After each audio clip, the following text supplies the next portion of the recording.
Zdravo i dobar dan, dragi prijatelji i gledalci, i dobrodošli nazad na moj novi YouTube kanal pod nazovom Rupanov kanal na srpskom i drugim jezicima.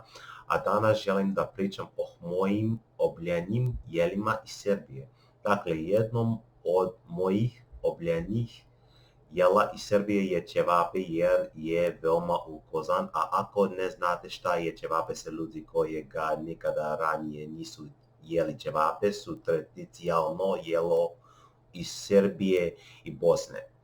Ćevape se obično služe sa 5 ili 10 komada meso koje dolazi u pita brdi ili lepinje, a često se dobijaju i se sekanim lukom, palovkom i ajvarom. A ćevape se prave od janjide ili svinjskog mesa i to je bilo popularno jelo u bivšoj Jugoslaviji.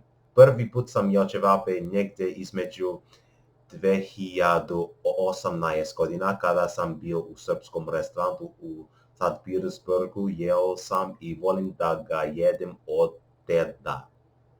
Sada je moja druga omiljena hrana iz Srbije pleckavica, koja je u osnovu srpska verzija američkog hamburgera, a također je bilo veoma popularno u bivšoj Jugoslaviji. A pleckavica se stoji od začinjene mesne pleckavice, mešavine svinjatinja, junetinje i janjitinje.